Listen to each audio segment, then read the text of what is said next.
Ave Cristo, pelo Espírito Emmanuel, psicografia Francisco Cândido Xavier.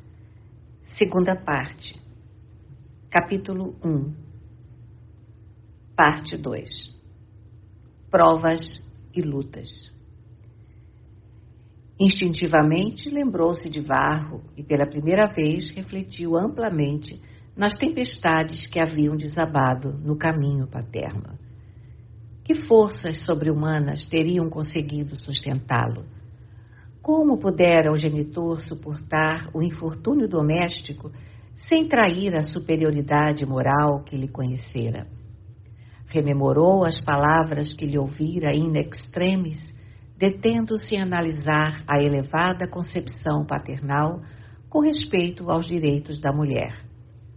Desejaria possuir noções tão enobrecedoras, mas sentia-se distanciado de tamanha conquista do espírito. Para ele, o perdão era covardia e a humildade expressava vileza. Por outro lado, lembrou Cíntia, a mãe tristonha que lhe embalara o berço. Compelia a imaginação a recuar até a meninice e verificava que ainda mesmo nos mais belos dias de consagração carinhosa do padrasto, nunca pudera observar a genitora totalmente feliz. A matrona querida vivera longos anos de alma velada por indefinível amargura. Não estaria Helena adquirindo o mesmo patrimônio de dor? Escutou algumas palavras afetuosas do amoroso par que a aragem da noite lhe trazia aos ouvidos. Todavia, tal qual procedera Quinto Varro, quando ainda não era ele Tassiano, senão um anjo tenro, retrocedeu e procurou a câmara da filha. Blandina a abraçou, reconfortada, como quem sentisse todos os perigos dissipados ante a presença paterna, e depois de beijá-lo, adormeceu tranquila. O moço apertou-a de encontro ao peito e, intimamente angustiado, recolheu-se, mudo. No leito, recordou o pai com mais insistência e orou suplicando o socorro dos deuses imortais de sua fé. Tentou sustentar-se em posição de vigilância, mas a prece, à maneira de suave anestésico, oferecera-lhe brando torpor e acabou envolvido em pesado sono. Ao amanhecer, no dia seguinte, foi ruidosamente acordado pela esposa a fim de despedir-se. A caravana partia cedo. Helena e os companheiros pretendiam efetuar breve parada em Viena, de modo a rever amigos. Tassiano, amargurado e carrancudo, pronunciou alguns monossílabos, mas quando chegou a vez de Blandina, que se lhe arrojou em pranto aos braços ansiosos, o chefe da família pareceu emocionado e trêmulo. "Não me deixe seguir, papai. Quero ficar. Tenho medo. Leve-me para a vinha", soluçava a menina em desespero. O genitor beijou-a com ternura e recomendou: "Acalma-te. Atende aos desejos da mãezinha. O vovô espera-te bondoso. A viagem te fará feliz, minha filha." "Não pode ser assim", gritou a criança, com os olhos inchados de chorar. "Quem rezará com o senhor pela manhã?" Fosse pela tortura moral que trazia da véspera, ou pela angústia daquele adeus que lhe cortava o coração, o patrício sentiu que a emoção lhe sufocava o tórax opresso. Entregou Blandina aos braços de Anacleta, que a aguardava impaciente, e num gesto brusco demandou o interior, buscando a solidão para desfazer-se em lágrimas. Queria desligar-se da amargura que lhe avassalava o pensamento. Contudo, quando os carros se afastaram entre as rumorosas saudações dos escravos, ele quase enlouqueceu ao ouvir a estridente voz da filha reclamando: "Papai, papaizinho." Iniciada a excursão, Helena inquietou-se. Blandina, apesar de todas as repreensões, recusou qualquer alimento. A beleza da paisagem do Ródano não a interessava. A chegada após a Viena, depois de várias preocupações, realizou-se sob pesada nuvem. A pequena acusava febre alta e o coração parecia uma ave assustada na gaiola do peito. De olhos inconscientes, revelava-se completamente alheia à realidade. Pronunciava o nome do pai através de gritos estranhos e dizia ver Plutão num carro de fogo procurando roubá-la. Teódulo, aflito, chamou um médico que considerou a menina em grave posição orgânica, desaconselhando a viagem. Em razão disso, o genitor foi imediatamente instado a socorrê-la. Tassiano, adormentado, atendeu presto e o grupo de Helena, restituída a menina aos braços paternais, prosseguiu sem a pequerrucha, que, contente, tornou a casa. Começou então para o patrício e a filha admirável período de refazimento. Amavam-se tão profundamente, com esse carinho doce e perfeito de quem tudo procura dar sem nada receber, que realmente se bastavam um ao outro. Totalmente entregues à natureza, efetuavam encantadores passeios pelos vinhedos e bosques, pelas pastagens e charnecas. Mas não se restringiam agora às caminhadas no campo. Tassiano adquirira pequeno barco, no qual faziam longas incursões pelo Ródano. De entendimento a entendimento, o genitor passou a conversar com a menina com respeito à educação. Precisavam contratar os serviços de um professor condigno. Não encontrava na fazenda nenhum escravo à altura de semelhante trabalho. Por que motivo o senhor mesmo não me ensina? Perguntou certa feita a criança, quando navegavam além dos muros da cidade, encantados com a magnificência do rio, então enriquecido pelas últimas cheias da primavera.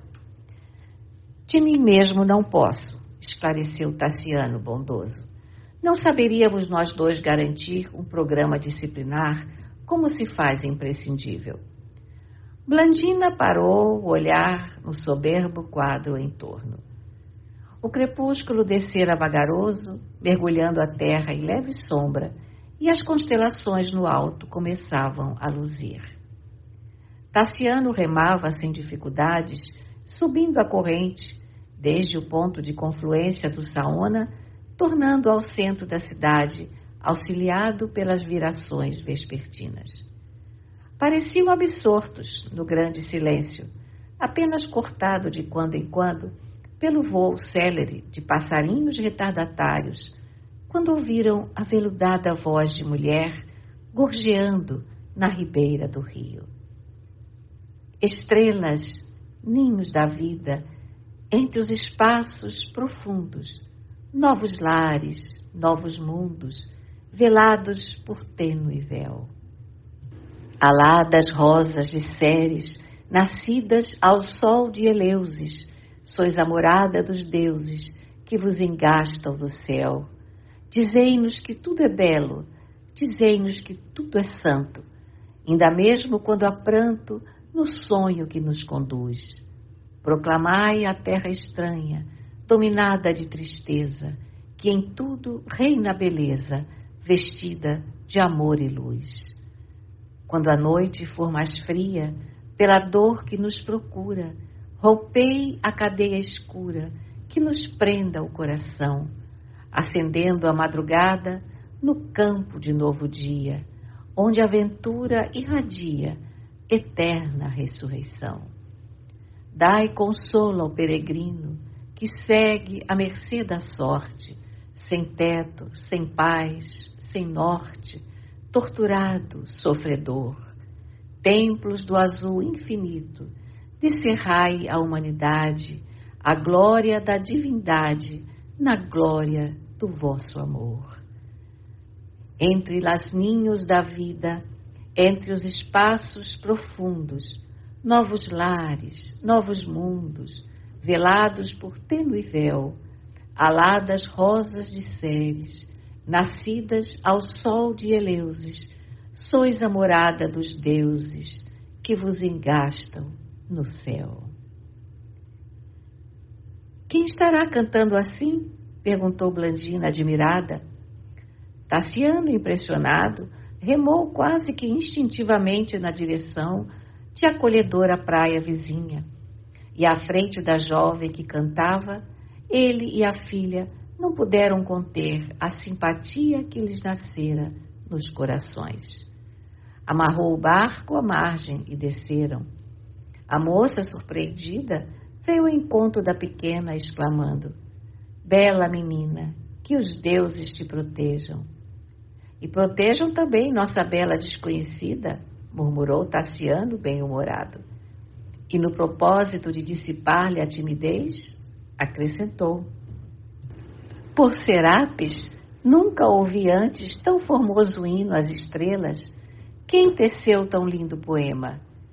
Foi meu pai, senhor. O excursionista sentiu algo estranho no coração. Aquela voz penetrava-lhe as fibras mais íntimas. Enterneceu-se-lhe inexplicavelmente a alma. Que faria aquela mulher assim só, na praia, agora povoada de sombras? Observando que ela e Blandina se entendiam num abraço carinhoso e natural, esqueceu a ideia de retornar ao batel e considerou gentil. Francamente, ser-me-ia grato conhecer de perto o autor da delicada composição. É fácil, explicou a moça alegre. Moramos aqui mesmo. Oferecendo a mão à menina, tomou a dianteira.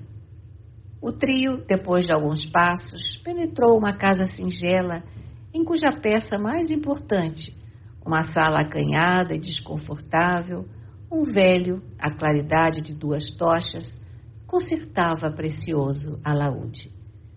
Diversos instrumentos musicais amontoavam-se no recinto, revelando a profissão do dono da casa. Desajeitada, a jovem apresentou os recém-chegados, explicando: papai, são 2 viajantes do Rio. Escutaram a canção As Estrelas e interessaram-se pelo autor. Oh, quão generosos! E o velho acrescentou, mostrando largo sorriso: entrai, a casa é pequenina, mas é vossa. Entendimento reconfortante foi entabulado. O ancião, que se abeirava dos 70 anos, trazia nos olhos e nas palavras irradiante vigor juvenil. Biografou-se sem afetação. Chamava-se Basílio e nascera em Roma, filho de escravos gregos. Embora endividado com o ex-senhor Jubélio Carpo, que o alforriara, prosseguia na posição de liberto, agindo por conta própria. Carpo, nobre romano, era quase da idade dele. Meninos ainda haviam crescido juntos e, por isso, casaram-se ambos quase ao mesmo tempo. Cecília Prisciliana, a esposa do senhor, adoecera de peste logo após o nascimento do 2º filho. E Júnia Glaura, sua mulher, escrava e amiga, devotara-se à matrona com tamanho desvelo que conseguira salvar-lhe a existência, mas à custa da própria vida. Adquirindo a perigosa moléstia, Júnia impusera-lhe a viuvez, deixando-lhe uma filhinha de nome Lívia, que sobreviveu pouco tempo. Compadecidos da sorte dele, os patrões emanciparam-no, sob a condição de lhes pagar em qualquer tempo os pesados débitos que contraíra para socorrer os familiares. Todavia, não pudera prosseguir em Roma, onde tantas recordações dolorosas lhe martirizavam o espírito. Desgostoso, retirara-se para a ilha de Cipro, onde passara muitos anos, mergulhado em estudos filosóficos, buscando fugir de si mesmo. Ali recebera como presente dos deuses, acentuava sorridente, a sua nova filha, a qual deu o mesmo nome da primeira. Lívia surgira-lhe no justo momento em que se via mais infortunado e mais só. Desesperado com os obstáculos constantes que se lhe deparavam, sem nunca haver encontrado recursos para liquidar os compromissos econômicos que o prendiam à casa do amo, dispunha-se a aguardar a morte, quando o céu lhe enviara a nova filhinha, por milagrosa via, refazendo-lhe as esperanças. Desde então, investira-se de nova coragem para lutar. Rearticulou as próprias energias para o trabalho e reassumiu as atividades rotineiras de um homem com problemas mensais a resolver. Restaurando instrumentos musicais na profissão de afinador, reconheceu que na ilha os rendimentos não responderiam aos novos encargos e, por isso, transferiu-se para Marcília, onde encontrou serviço farto e adequados recursos para educar a menina. Dissabores numerosos, porém, compeliram-no a mudar-se e escolher a Leão para seu novo campo de ação. Surpreendera-se diante da grande quantidade de harpas, alaúdes e cítaras a reclamarem reajuste e, satisfeito com as novas perspectivas de melhoria econômica, achava-se na cidade havia 6 meses, reorganizando o próprio caminho. Basílio falava com segurança e brandura, mas notava-se na voz dele algo de dolorido que não chegava a exteriorizar-se. Chagas invisíveis de sofrimento transpareciam-lhe da palavra vazada em risonha compreensão, mas tocada de leve amargura. O patrício animado e alegre encorajou-o, fazendo-lhe sentir novos horizontes de trabalho. Possuía muitos amigos e conseguir-lhe-ia rendosos serviços. Para amenizar o ambiente, que se anuviara demasiado com os temas inquietantes da vida comum, Lívia atendeu a um pedido paterno, executando alguns números de harpa que Tassiano e Blandina ouviram, encantados. A pequena enlevada aquietara-se meiga e silenciosa, e o filho de Quinto Varro, como que transportado a diferentes regiões, divagava, através de múltiplas reminiscências, mal contendo o pranto de emotividade que lhe assomava aos olhos. Rememorou todos os dias do pretérito, tentando lembrar onde e como vira em algum lugar e em algum tempo o ancião que o fitava, bondoso, e a jovem que cantava com a voz misturada de alegria e dor, mas debalde. Guardava a impressão de conhecê-los e amá-los, mas a memória negava-se a identificá-los no tempo. Lívia calara-se, mas o visitante prosseguiu absorto, pensando.